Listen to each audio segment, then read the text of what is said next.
It's called a dog-eat-dog world for a reason. Some animals eat other animals. Some other animals eat plants and plants. Plants get their energy from water and sun. Just like that, the cycle of life happens all around us. Now, before we play a Disney song about the circle of life or something, while food chains usually place plants at the bottom of it all, nature really does know how to give us surprises. That's right, indeedy. There are some plants out there that benefit from animals rather than the other way around. Isn't that just a pretty cool and horrifying plot twist? Like always, I saved the best for last, so make sure you stay with me until the end of the video. Some of these plants only eat little insects, but I'm sure you'll want to know what plant is the one that can eat lizards and even small mammals. Whether there's one that can eat a human, well, that's for us to find out. On that note, let's begin, shall we? A lot of plants on this list, or perhaps all of them, will make you feel like they were taken right out of a sci-fi movie. At least that's how I feel about the Triphyophyllum, which we can also call liana. This plant goes through a ton of stages, so many that it makes you wonder if this is actually a work of nature or a result of a crazy and evil experiment. During its first stage, the liana grows its leaves, which have the shape of ovals. But then when it starts flowering, it also starts producing long and sticky leaves enough to feed itself from insects. These leaves are capable of luring the poor insects and then catch them and even digest them. Toward the end of its life cycle, the liana's leaves are short and hooked, and they're about 30 meters long. But you don't have to worry about running into one of these in the wild unless you're in West Africa. And even then, it's more of an annoyance to us humans. You probably thought all of the animal-eating plants on this list were probably found in humid or exotic locations like a remote jungle in the southern hemisphere. However, that's not the case with the Portuguese sundew. This plant actually grows in soil that lacks a lot of the nutrients necessary for a plant's survival. You can find it in Portugal, Spain, and Morocco. So what can this plant do to make up for the lack of nutrients in the soil? Well, eat insects, of course. Just like many of the plants I have here today, the Portuguese sundew fascinates nearby insects with a tempting aroma. This then makes the insect get closer and ultimately get trapped by a sticky substance on its leaves. The plant then is able to dissolve the bugs by using its specialized digestive enzymes and absorbs all the nutrients that the Mediterranean soil fails to provide. That's what I call survival. You gotta do what it takes to stay alive in a place with limited resources, and the Portuguese sundew is an excellent example of that.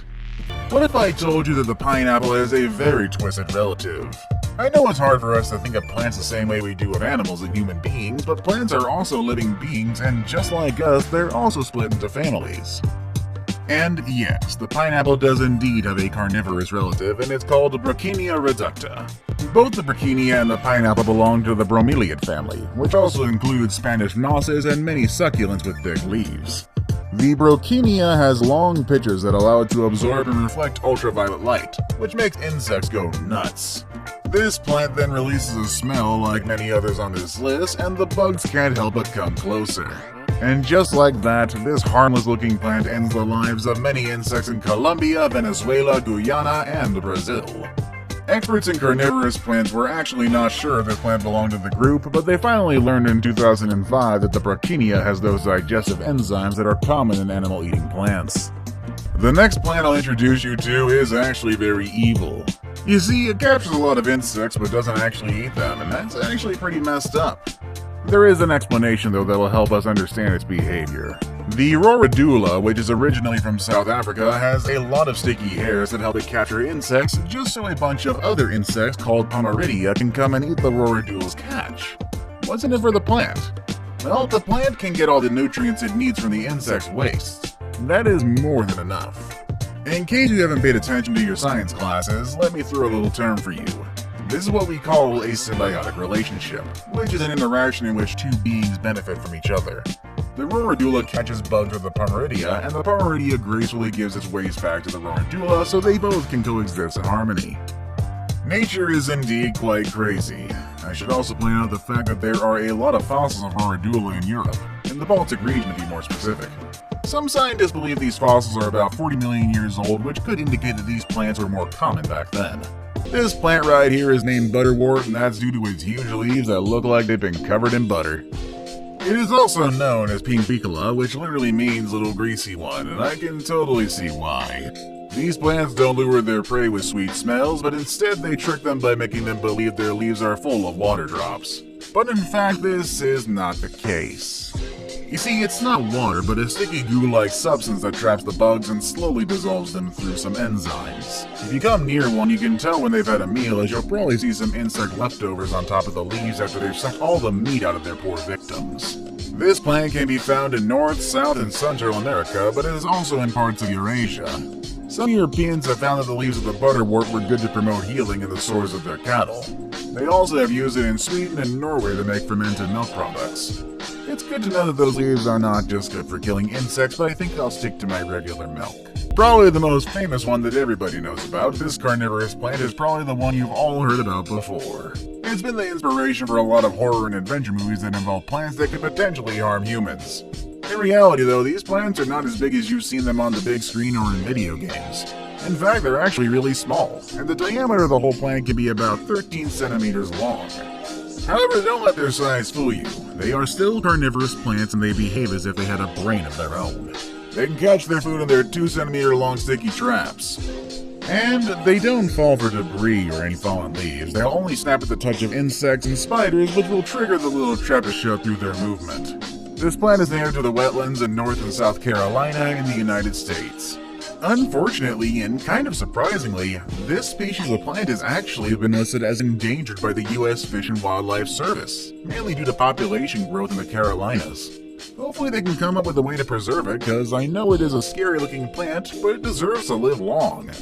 Also, it's very surprisingly popular. The Venus flytrap has an aquatic version of itself, and it's called the water wheel plant. It doesn't need any roots as it floats on the surface of bodies of water amongst reeds and rice, where it can catch small insects with its little traps. These ones, however, snap way faster than the Venus flytrap. They can react in as little as 1/100th of a second, which must be quite shocking for the bugs that end up becoming their victims. This plant has been found throughout different parts of the old world, and you can find it in Europe, Asia, Africa, and even parts of Australia. The plant spreads itself by sticking to the feet of birds that carry it to a new aquatic destination. But today the plant is actually quite rare. It was already listed as extinct in some countries. And I guess we couldn't leave a plant from Australia out of the list. After all, it's a very wild country where a lot of exotic species live, both animal and plant. So it makes sense that at least one of the plants on this list comes from there. And that would be the moccasin plant, which was first found in the southwestern part of this huge country. Once again, like most carnivorous plants, the moccasin plant releases a sweet smell that brings insects close to its pitchers, which by the way are shaped like moccasins, and in those pitchers that the insects get eaten and digested. It's actually a very torturous event, as the pitchers have translucency, which makes the bugs confused and knock themselves while trying to go through what they think is a way out of their suffering. Something odd about this plant is that it has features that make it more related to flowering plants rather than the carnivorous ones. But then again, some things in science can't be explained, and we have no choice other than enjoy and admire the twisted way in which everything functions around us. Cobra, exactly. There's no better name to use for a plant that looks like a snake that is ready to attack. You can find the carnivorous plant on the west coast of the United States, in parts of Oregon and Northern Carolina to be more specific. Besides luring in bugs with a sweet aroma, which by now I'm sure you probably got tired of hearing about, the pitchers of this plant work in a way that confuses and ultimately tortures its victims. They have a lot of false exits that makes the bugs grow tired as they try to escape. While this plant is very popular and has been the subject of many studies, naturalists have not been able to determine how the cobra lily gets pollinated. I mean, what kind of insect gets a free pass? Clearly enough, there is an insect that comes to pick up the pollen from the flowers to help the plant reproduce, but no one really knows who the lucky one is. In California, the cobra lily is used for flower therapy, and it's said to help people who feel physically weak. I'm actually really surprised every time I hear people still get health benefits from carnivorous plants like this one. But I suppose stranger things have happened. I saved the best for last. At the top of my list here, I have the tropical pitcher plant. You might be wondering, does it eat humans? Of course it doesn't, it's too small. No carnivorous plant in the world has been known to eat humans, not even the huge Rafflesia.